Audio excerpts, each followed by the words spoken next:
जैसा कि अभी आपने देखा, मैंने स्कूल की छात्राओं से बात किया। हमारे साथ बात करने के लिए मौजूद हैं शेख मसूद कॉलेज की प्रधानाचार्य अस्मा मसूद मैम।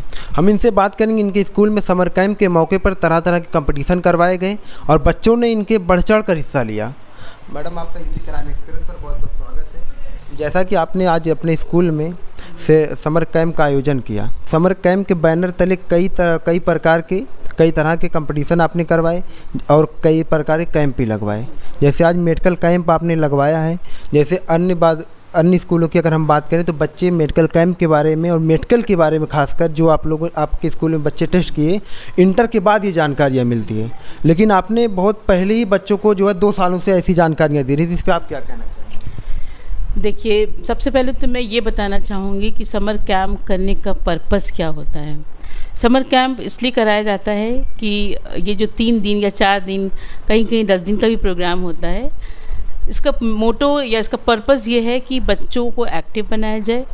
बच्चे एक्स्ट्रा करिकुलर एक्टिविटीज़ करके ख़ुद को बहुत इन्हांस कर सकें और आगे बढ़ सकें, ताकि वो आगे चलकर उन्हीं चीज़ों से वो बेनिफिट उठा सकें। जैसे मान लीजिए, जैसे मैंने मेहंदी कॉम्पिटिशन रखा तो लिटरली बहुत अच्छी मेहंदी लगाई बच्चों ने, तो ये उनके अंदर सेल्फ़ कॉन्फिडेंस क्रिएट करता है और उनको आगे चलकर इंडिपेंडेंट बनाएगा। तो हो सकता है इनका ये टैलेंट इतना निखर जाए कि ये इसी को अपना प्रोफेशन बना लें, इसी से ये इनकम अर्न करने लगे अपने लिए। तो हमको उनकी रोज़गार के लिए भी सोचना चाहिए कि ऐसा एजुकेट करें बच्चों को कि आगे चलकर इसी से ये अपने लिए अर्न कर सकें। और एजुकेशन तो खैर चल ही रही है, जो हम कुछ दे रहे हैं, पढ़ा रहे हैं, उसके साथ साथ हम इनको एक्स्ट्रा चीज़ें भी सिखाना चाहते हैं ताकि ये ज़िंदगी में उससे सहारा ले सके, उससे फ़ायदा उठा सकें बच्चे। जैसे मैडम, जैसे आपने अभी कहा कि बच्चे अपनी लाइफ में आगे चल के ऐसा हम सिखा रहे हैं कि अर्न कर सकें। जैसे मेहंदी की अगर हम बात करें तो बच्चों को इस मेहंदी जो लगाना सीखने के लिए, तरह तरह की चीज़ें सीखने के लिए स्पेशल कोर्स करना पड़ता है और बहुत पैसे भी खर्चा करना पड़ रहा है, तब जाके इनको सीखना और अपने वक्त को भी ज़ाया करना पड़ रहा है। लेकिन आपने ये चीज़ें अपने विद्यालय में इंटर से पहले ही बच्चों को आपने सिखा दिया, तो आपका इस पर उद्देश्य क्या था सिखाने का? मेरा उद्देश्य यही है कि बच्चे जब यहाँ से 12th करके जाएं तो सिर्फ ये नहीं कि BA MA ही कर रही हैं, वो प्रोफेशनल कोर्सेज़ कर सकती हैं। मेहंदी कोर्स है, ब्यूटिशियन कोर्स है और अदर्स बहुत सारे ऐसे कोर्सेज़ हैं जिनको बच्चे करके अपने लिए अर्न कर सकते हैं मनी, अपनी लाइफ को इजी कर सकते हैं इस महंगाई के ज़माने में। और यही पर्पज़ है कि इनको तराशा जाए। सच पूछिए तो हमारे बच्चे जस्ट लाइक अ डायमंड हैं, जिनको तराशना हमारा काम है, उनको इन्हेंस करना है। उनको खुद भी नहीं पता अपने बारे में कि वो क्या हैं, और हम ही लोग उनके अंदर की छिपे टैलेंट को, उनके जो क्वालिटीज़ उनके अंदर हैं, उनको हम लोग निकालते हैं, बाहर लाते हैं, मोटिवेट करते हैं और उनको ये एहसास दिलाते हैं कि बेटा आप किसी से कम नहीं हो, आप बहुत कुछ कर सकते हो और आगे चल के बहुत कुछ करना है। जैसे मैडम, अभी हमने आपके विद्यालय में 2 छात्राएं जो नई जैसे आई हुई हैं, 9th में एडमिशन हुआ, हमने उनसे बात किया तो उन्होंने आपके स्कूल में हो रही तरह तरह की प्रतियोगिताओं से प्रभावित होकर वहाँ से नाम अपना जो है कटवा कर अपने स्कूल में एडमिशन करवाया। तो इस पे क्या क्या चीज़ें हैं कि बच्चे जो है अदर स्कूल का, अगर जैसे मीडिया के माध्यम से हम लोग जो आपकी जो भी आपके स्कूल में जो भी प्रतियोगिताएं होती हैं उसको उजागर करते हैं, तो बच्चे देख के प्रभावित होते हैं मैडम, और आपके विद्यालय में एडमिशन करवाने के लिए उत्सुकता अपने मन में जगाते, अपने पेरेंट्स से कहते हैं तो आते हैं आपके विद्यालय में एडमिशन कराते हैं। तो क्या ऐसी चीज़ें हैं जो बच्चे प्रभावित हों? अब ऐसे तो मैं तारीफ़ क्या करूं अपनी, चीज़ें तो हम लोग बहुत कुछ कराना चाहते हैं और करवा भी रहे हैं, और वो चीज़ें बाहर जा रही हैं पॉजिटिव तरीके से। ये मेरे लिए बहुत अच्छी बात है। पॉजिटिव लोग ले रहे हैं उसको और उसकी तारीफ़ भी कर रहे हैं, इम्प्रेस हो रहे हैं और इम्प्रेस होकर यहाँ एडमिशन लेना चाहते हैं। मुझसे कुछ लड़कियों ने आके कहा भी कि मैम सुना है ऐसा होता है, ऐसा होता है। मैंने कहा बिल्कुल होता है बेटा, और कोई भी चीज़ निगेटिव नहीं होती, इस चीज़ के लिए मैं गारंटी देती हूँ। और जो कुछ भी थोड़ा बहुत जो हमारे पेरेंट्स ऑब्जेक्शन कर देते हैं तो उन्हें मेरे ख्याल से करना नहीं चाहिए। उन्हें ये समझना चाहिए कि जो चीज़ें एजुकेशन के साथ साथ जो चीज़ें करवाई जा रही हैं वो बेनिफिशियल है हमारे बच्चों के लिए, और हम लोग अपने बच्चों के लिए अच्छा ही चाहेंगे कि वो प्रोग्रेस। जैसे मैडम, आपके स्कूल में इसे तब सभी छात्राएं कह रही हैं कि हमारे विद्यालय में हमारे शिक्षक सपोर्ट करते हैं और हमारी प्रधानाचार्य सभी शिक्षकों को हमेशा गाइड करते हैं कि बच्चों का फुल सपोर्ट किया जाए। जो अन्य स्कूलों में उन्हीं बच्चों का सपोर्ट किया जाता है जो बच्चे पढ़ने में बहुत तेज़ होते हैं, लेकिन आपके स्कूल में सभी बच्चों को एक समान देखा जा रहा है। तो इस उद्देश्य पे आप उन बच्चों को क्या संदेश देना चाहेंगे जो इन बातों को कहते हैं आपके स्कूल में हर तरीके सपोर्ट करना चाहते हैं? जैसे अन्य स्कूल में इसे होता है, जैसे बच्चों के मन में एक डर होता है मैडम शिक्षा को लेके, तो आप उन बच्चों को संदेश क्या देंगे कि जैसे आप अगर आपके विद्यालय में आते हैं तो उनको, जैसे कुछ लोग होता है ना मन में कि मुझे उस बच्चे के बराबर जाना है, तो उस बच्चे को उद्देश्य आप क्या संदेश क्या देना चाहेंगे?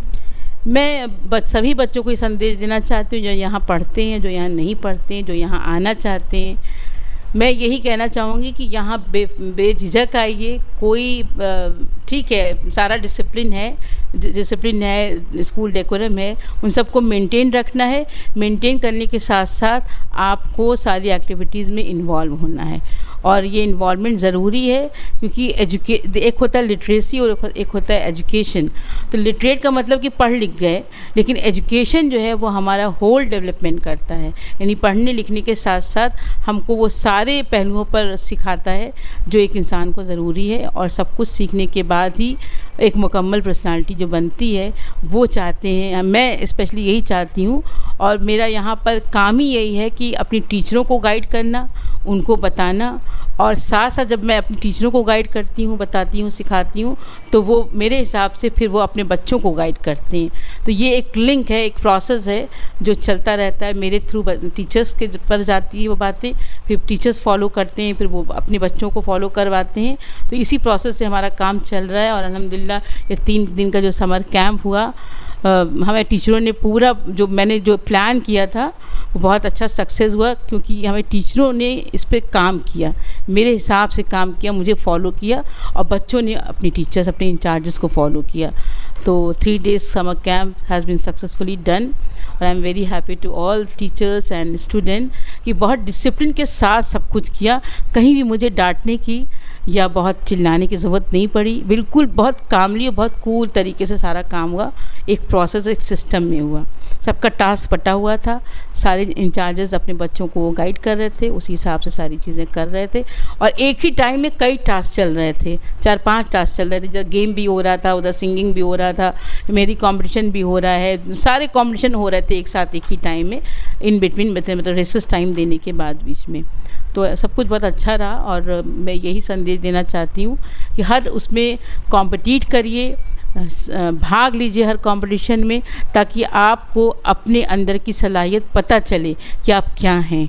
बाज़ वक़्त उनको खुद ही पता नहीं होता कि उनके अंदर क्या सलाहियत है, क्या क्षमता है, किस तरह का कैलिबर वो रख रहे हैं। कभी कभी माँ बाप भी उनको बहुत दबा देते हैं, कभी कभी माँ बाप के पैसे की कमी की वजह से भी बच्चे दब जाते हैं, वो करना चाहते हैं लेकिन फाइनेंशियल प्रॉब्लम की वजह से वो नहीं अपने बच्चों को करा पाते। ये सब सोच के मैंने, सच पूछिए तो इस कैंप में 1 रुपया भी नहीं लगाया, ना 1 रुपया बच्चों से मांगा है, फ्री ऑफ कॉस्ट और बिना लगे सब कुछ हुआ है और बहुत स्मूथली हुआ है। मैडम, इससे आपके विद्यालय में क्या क्या सुविधाएं हैं और आगे चलिए क्या क्या सुविधाएं अभी आप और बढ़वाएंगी? मेरे स्कूल में देखिए सारे 2 स्ट्रीम चलती है, साइंस जिसमें बायो और मैथ्स, और ह्यूमैनिटीज़। अभी कॉमर्स का नहीं यहाँ पर है। और तो सारे लैब अवेलेबल है हमारे पास, bio lab, chemistry lab, physics lab, home science lab, और साथ ही साथ AVR रूम है जहाँ पर टीवी लगा हुआ है। तो योगा है, एक्सरसाइज है, हम लोग AVR रूम में बच्चों को दिखा के करवा देते। ये भी मैंने समर कैंप का एक हिस्सा रखा था, ये भी हुआ। सिंगिंग, बहुत सारी चीज़ें हुई उसमें। मतलब पूरी कोशिश मेरी ये होती है कि हम अच्छी से अच्छी फैसिलिटीज़ बच्चों को दे पाएँ। अभी ठंडा पानी नहीं मिलता था लास्ट ईयर तक, लेकिन अभी अल्हम्दुलिल्लाह 2-3 महीने से इनको ठंडा पानी भी मिल जा रहा है। तो मेरी पूरी कोशिश है कि इनको अच्छे से अच्छा मिल सके, कम से कम पैसे में मिल सके, ताकि ये यहाँ पर आएँ और यहाँ अच्छे से अच्छी एजुकेशन हासिल करें और अपना नाम कमाएं। और मेरी दिल से ख्वाहिश है कि हमारे बच्चे सेंट्रल यूनिवर्सिटीज़ में जाएं, मतलब यहाँ से निकल के अच्छे कॉलेज में एडमिशन लें। और अभी मुझे आज ही एक इन्फॉर्मेशन मिली है कि हमारी एक बच्ची का जामिया में एडमिशन हो गया है और एक का AMU में हो गया है। अभी इनका ये प्रोसेस चले, भी काउंसलिंग होनी बाकी है, एडमिशन होना बाकी, जिससे रिज़ल्ट आ गया है उनका। तो मुझे बहुत खुशी है कि मेरे बच्चे पढ़ के यहाँ से जा रहे हैं। और जो बच्चे यहाँ थे जिनका हो गया अलीगढ़ जामिया में, वो बहुत ही नीचे लेवल से आए थे। जब आए थे तो बहुत अच्छे मार्क्स इंट्रेंस टेस्ट में नहीं थे, लेकिन हम लोग की मोटिवेशन से, उनकी मेहनत से उन्होंने बहुत अच्छा निकाला रिज़ल्ट और आज वो अच्छी यूनिवर्सिटी में एडमिशन लेने जा रहे हैं। ये थी Asma Masood ma'am, Sheikh Masood inter college की प्रधानाचार्य, जिन्होंने अपने विचारों को हमारे साथ रखा। आप देखिए यूपी क्राइम एक्सप्रेस पर पूरी वीडियो। मैं अरशद जमाल खान।